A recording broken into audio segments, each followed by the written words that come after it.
¿Qué tal? ¿Cómo están? Bueno, en esta clase vamos a trabajar con dos temas de lengua. En primer lugar, vamos a abordar los circunstanciales del lugar. Vamos a hacer una sistematización de los distintos tipos de circunstanciales del lugar que hay en latín en función de cierta estructura relativamente estable que puede registrarse en el uso de la lengua. Y vamos a hacer una clasificación de acuerdo con un criterio semántico, es decir, según el significado que estos tipos de circunstanciales del lugar construyen. Por un lado vamos a hacer eso y por el otro vamos a abordar una clase de palabra que había quedado pendiente, que nos había quedado en suspenso. Me refiero al adjetivo. Vamos a ver adjetivos de primera clase. Pero arranquemos con los circunstanciales de lugar, también llamados en latín los loci, ¿no? Loci es el plural de locus. Partamos de un esquema inicial, ¿sí? Un esquema bastante simple, pero que de pronto puede ayudarnos a entender justamente lo que hace referencia al comienzo, esta clasificación según un criterio semántico. Es decir, tenemos 4 tipos de circunstancias de lugar que reciben el nombre a partir del pronombre interrogativo, ¿sí? Que evidencia el significado de estos circunstanciales. De esta manera, ubi es el pronombre interrogativo que significa en dónde. Pongo tilde porque me estoy refiriendo a los pronombres enfáticos que llevan tilde acrítica en castellano. Unde significa de o desde dónde. Quo significa a o hacia dónde. Y el qua significa por dónde. De esta manera tenemos 4 significados distintos para hacer referencia al lugar en el que transcurre una acción. Cuando estamos en el tipo de circunstancial llamado ubi, lo que suponemos es movimiento cero. Es decir, no hay desplazamiento cuando se indica el lugar en donde algo ocurre o algo tiene lugar. En el caso del unde, lo que se está expresando es la idea de procedencia o de punto de partida. Ahí ven que la flecha parte de un lugar y se aleja. Por contraste con el círculo este que implica o que intenta denotar justamente esta noción de movimiento cero. En el caso del quo, lo que se está indicando es una dirección. Por eso la flecha ingresa al lugar. Es hacia donde uno se dirige. Mientras que el qua indica una idea de penetración, por lo cual se atraviesa el lugar. De allí la flecha de un vértice al otro.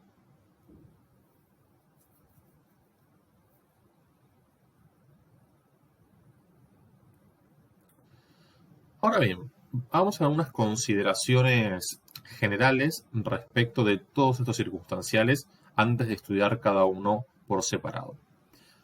En términos de la estructura sintáctica que presentan estos circunstanciales, podemos decir que están articulados a través de 2 tipos de sintagmas. Sintagmas preposicionales, es decir, estructuras encabezadas por una preposición seguida de un término. Recordemos que en este término, el núcleo del término es un sustantivo y ese sustantivo va a estar en el caso regido por la preposición, ¿sí? La preposición rige caso en latín. De ahí que cuando ustedes, por ejemplo, van al diccionario y encuentran cum prep de ab, ¿no? Preposición de ablativo.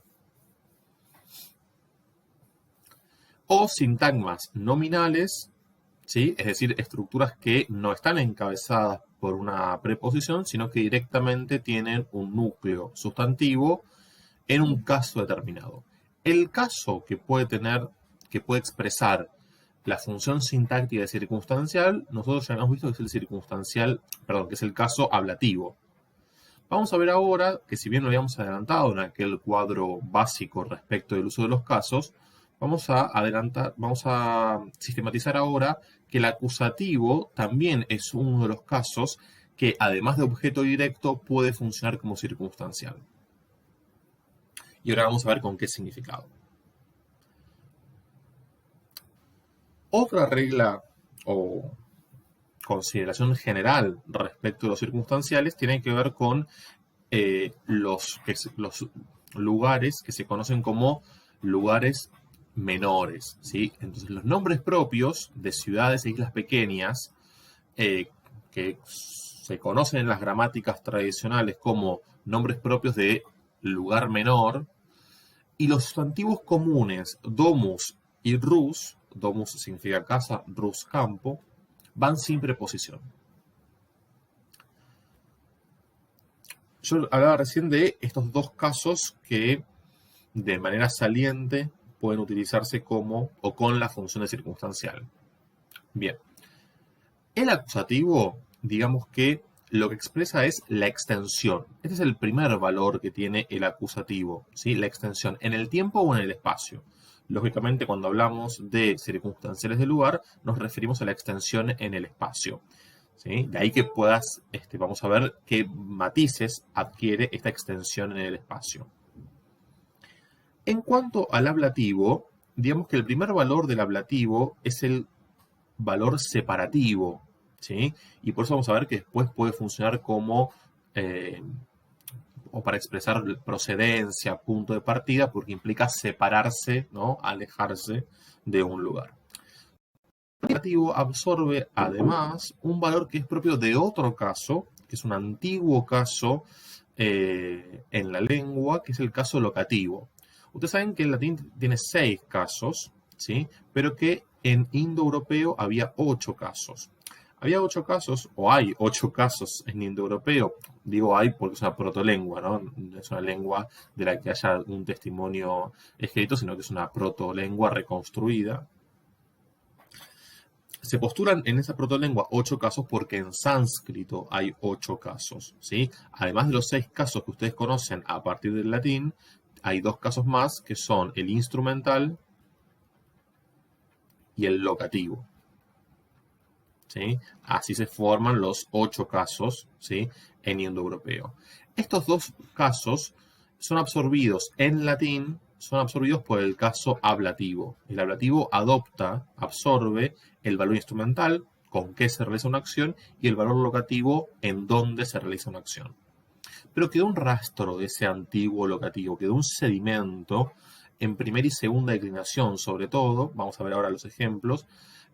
Son muy puntuales, son muy pocas palabras, por eso cuando vimos las declinaciones primera y segunda, no lo incluimos en la tabla como un caso más, porque prácticamente no tiene manifestación ese antiguo caso locativo. Hay un pequeño rastro, nada más. Comencemos entonces con el ubi. Vamos a decir que el ubi puede articularse desde el punto de vista sintáctico de 3 maneras diferentes. O de 2 grandes rasgos, con alguna aclaración. Puede estar estructurado como un sintagma nominal en caso ablativo o en caso locativo, para digamos, estas pocas palabras que conservan o que pueden expresar en la lengua caso locativo, o un sintagma preposicional encabezado por in más ablativo. Es decir, que el caso del ubi es el caso ablativo claramente. Y en algunas pocas palabras se expresa también a través del caso locativo. Ahora vamos a ver en cuáles. Va a aparecer con un ablativo sin preposición, con nombres de ciudades e islas pequeñas no pertenecientes al singular de la primera o la segunda declinación, porque son las declinaciones que tienen efectivamente caso locativo, ¿sí? Por eso tenemos Atenis, Parracone, esta E ustedes no la conocen todavía porque es de tercera declinación. Pero cuando aparecen nombres propios de ciudades e islas pequeñas en singular de primero o de segunda, ahí sí se expresa a través del caso locativo, como vemos en el punto 2. ¿Sí? En el locativo aparecen entonces los nombres propios de ciudades o isla pequeña en el singular para la primera y la segunda declinación, con estas disidencias. La primera declinación hace locativo en AE como el genitivo y la segunda locativo en I como el genitivo. Y los comunes domus y rus. De allí que el locativo de domus sea domi, al igual que el genitivo, y que el locativo de rus sea ruri, al igual que el genitivo. ¿Sí? Entonces, Romae significa en Roma, y según el contexto puede ser de Roma, también un genitivo. Hay ambigüedad en ese punto. Sami en Samos, Corinti en Corinto. Lo menciono, no nos va a aparecer a nosotros en general el caso locativo, en los ejemplos, en los ejercicios, porque insisto que es un resabio, digamos que poco a poco fue desapareciendo y el ablativo sustituyó este locativo. Pero eventualmente en algún texto puede aparecer, ¿sí? Sobre todo en textos que tienen alguna tendencia a las formas más arcaicas de la lengua. Pienso en Plauto, en Terencio, en Lucrecio, fundamentalmente. Pero bueno, ¿sí? Eventualmente Cicerón puede usar algún locativo, ¿sí? Pero bueno, no se preocupen tanto por este caso. Lo menciono para que sepan que existe nada más. Y lo que también es muy frecuente es el ablativo ya sí con preposición, ¿sí? Ya formando un sintagma preposicional. Y acá hablamos de nombres comunes o países o propios de países e islas mayores, ¿no? In Asia, in Italia, in urbe, ¿sí? Los sustantivos comunes van precedidos por la preposición in, salvo domus y rus, que son dos sustantivos, ¿sí? Que por otra parte constituyen una antinomia, ¿no? de larga tradición en el pensamiento occidental. Bien.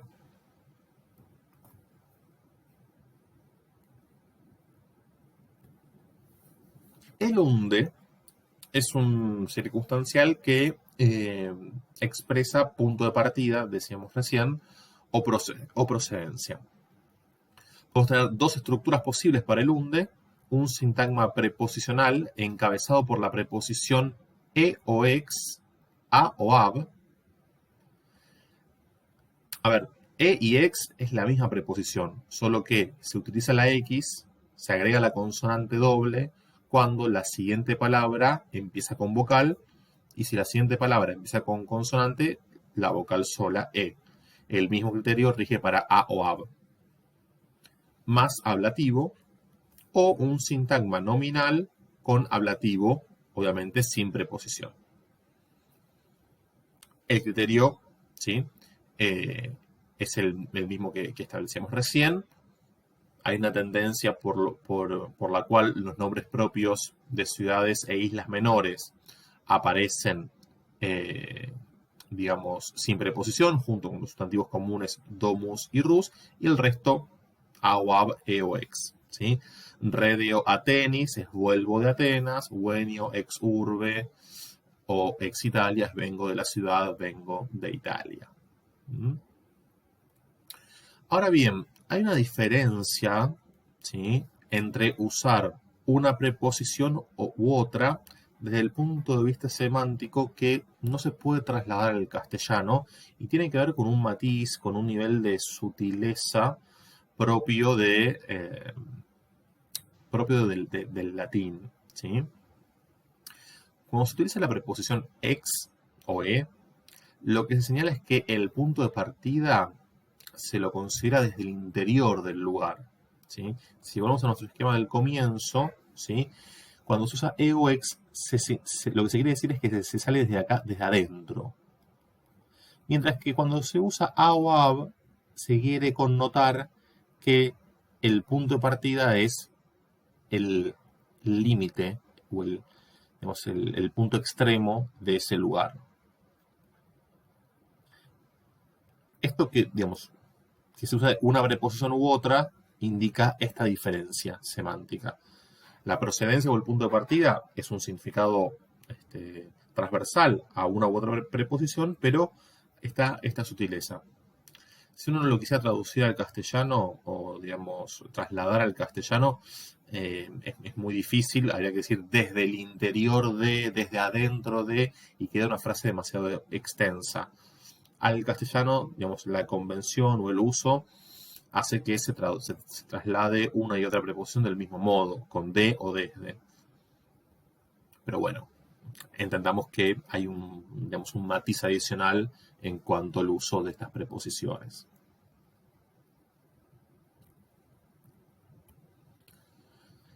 El quo es el circunstancial que indica dirección.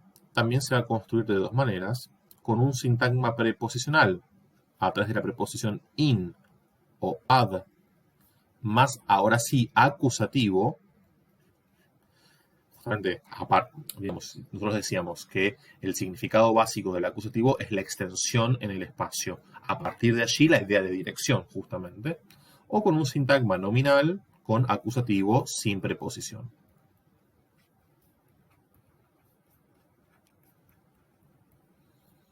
El criterio, según aparezca o no la preposición, es el mismo que venimos ya marcando en los casos anteriores.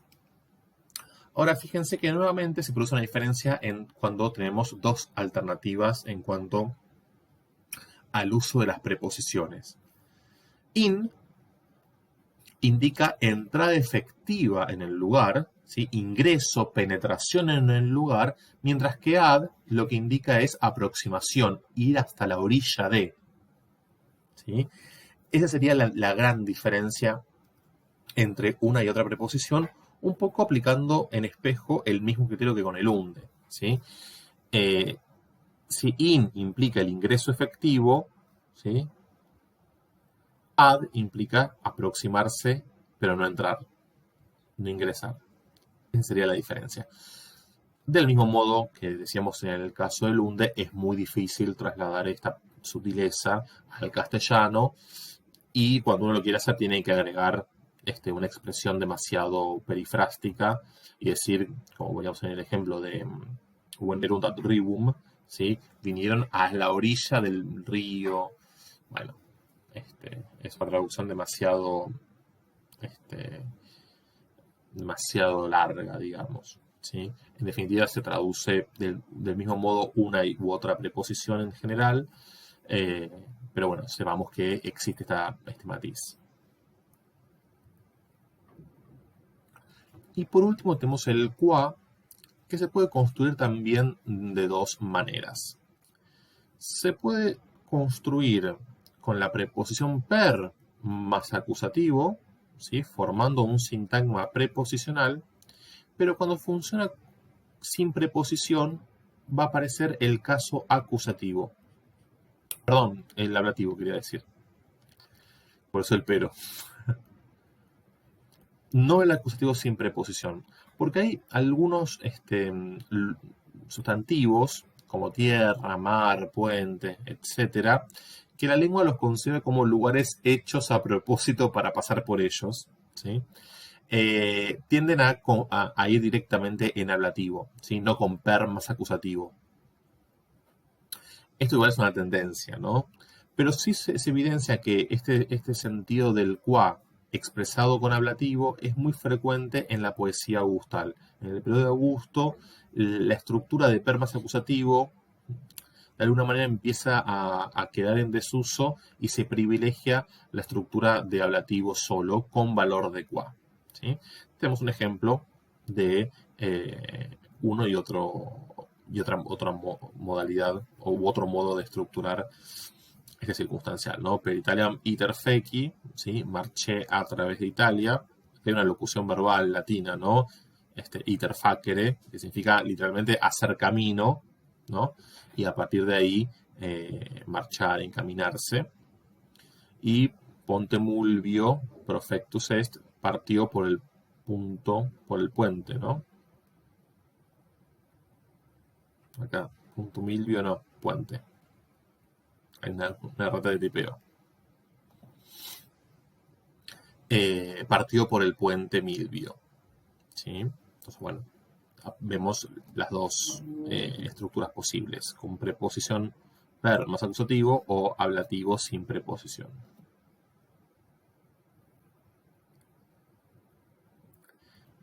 Si les parece, un repaso brevemente cómo se traduce cada uno, ¿sí? Si bien ya están los ejemplos, lo sintetizo. Ubi se traduce con la preposición en. el unde con las preposiciones de o desde.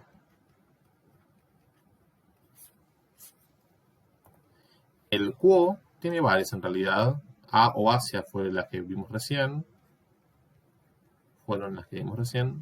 También puede ser hasta en algunos contextos, como justamente para indicar que no se ingresa hasta, como hasta la puerta, ¿no? También puede ser ante en algunos contextos, ¿sí? Son todas las preposiciones que podemos usar para traducir un quo. Y el qua puede ser por directamente o a través de.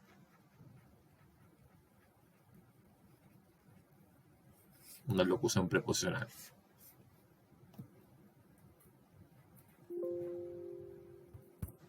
Bien. Vamos ahora a los adjetivos. Y después con todo esto hacemos, mi idea es mostrar cómo resolver uno de los textos que tienen de la clase número 6, ¿sí? que puede venir bien para detenernos con más detalle en ese texto. Me refiero a un pasaje sobre el mito del Minotauro, ese que decía Olim, Creta, no, que decía Creta, Parva, Insula Est. Bueno, a eso me refiero. Ahora lo vemos. Bien. Así como los sustantivos, como ustedes saben, se organizan o se agrupan en 5 declinaciones, del mismo modo los adjetivos se organizan o se agrupan en 2 subconjuntos, ya no 5, sino 2, y se los conoce como el primero, adjetivos de primera clase, y el segundo grupo, que lo veremos más adelante, como adjetivos de segunda clase, ¿sí? Cada grupo de adjetivos sigue un paradigma de declinación distinto. Por regla general, esto es algo fundamental, hay que entender que el adjetivo concuerda en caso, género y número, faltan las tildes acá, caso, género y número con el sustantivo al cual modifica. Es decir, el adjetivo es una palabra que no viene cargada de género en la lengua como si el sustantivo. De hecho, cuando ustedes van al diccionario y leen un enunciado, de un sustantivo me refiero, leen el nominativo singular, el genitivo singular, acto seguido, el género. En el caso del adjetivo no van a haber indicación de género. Lo que van a ver en el caso del adjetivo es un enunciado de este tipo. Bonus, bona, bonum, por ejemplo. Es decir, van a haber 3 palabras, ¿sí? 3 elementos. Generalmente va a aparecer la desinencia, va a aparecer así, bonus, aum. Lo que quiere decir es que la primera forma, ¿sí?, del enunciado es el nominativo masculino singular, la segunda forma el nominativo femenino singular y la tercera forma el nominativo neutro singular. Por eso decimos acá que se enuncian en nominativo singular para los 3 géneros, masculino, femenino y neutro. Es decir, el enunciado, la estructura del enunciado de un adjetivo no incorpora el genitivo, ¿sí?, como veíamos con el sustantivo. La lógica es otra. Se enuncia a partir de los nominativos de los 3 géneros en este orden, masculino, femenino y neutro.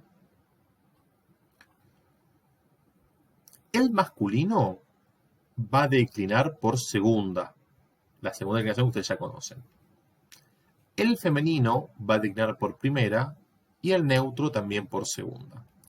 Recuerden que, esto creo que lo habíamos mencionado, la primera declinación es una declinación con vocal temática en A, mientras que la segunda declinación tiene vocal temática en O, que alterna con la E, pero la vocal temática en principio es la O, ¿sí?, la que más se ve, a esto me refiero. La lengua el latín tiende a asociar el timbre A con el femenino y el timbre O con el masculino, ¿sí? De ahí que se utilice para el masculino la segunda, para el femenino la primera y para el neutro también la segunda. Es decir, que declinan según los paradigmas que ustedes ya conocen, ¿sí? Los mismos paradigmas, no cambia nada.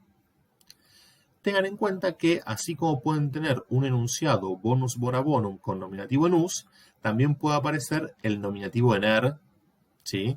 Como habían visto en ager o en magister de segunda, ¿sí? Y acá la síncopa, pulcher, pulcra, pulcrum.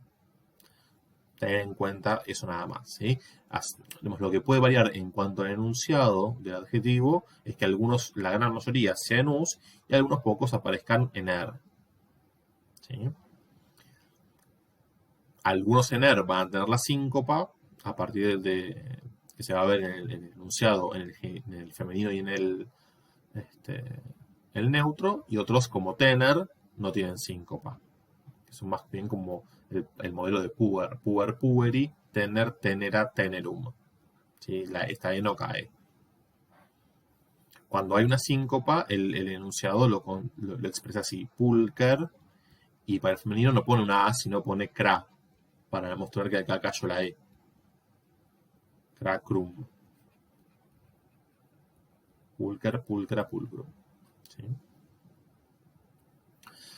Veamos entonces algunos paradigmas para que vean cómo queda. En el caso de bonus bona bonum, ven que para el masculino sigue la segunda, ¿sí? Las de ciencias que ustedes ya conocen. Para el femenino sigue la primera, para el neutro sigue la segunda, en singular y en plural. Si revisan el paradigma, es el mismo. En el caso de Pulcher, como decíamos recién, ocurre el mismo proceso fonético, ¿sí? Que veíamos con agar, agri o magister, magistri, ¿sí? Que se evidencia acá una síncopa respecto del nominativo, ¿sí? Pero que tiene la explicación que, como figura acá al pie, que usted ya la dije varias veces, no la voy a repetir, pero que hace que se genere una E en el nominativo que después cae a partir del acusativo y en el resto de toda la flexión, ¿sí? Es decir, que esta E del nominativo pulcher, al igual que en los sustantivos de segunda, solamente se ve en nominativo y vocativo, y a partir de allí, en el resto del singular, en el plural, y en todo el género femenino y en todo el género más neutro, no se da. La raíz pura es pulcr.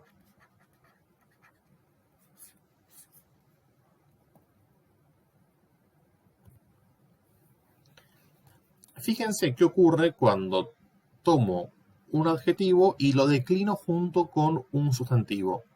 Y para mostrar eso, vamos a mostrar cómo funciona el mismo adjetivo parvus, parva, parvum, con un sustantivo masculino, con un sustantivo femenino y con un sustantivo neutro.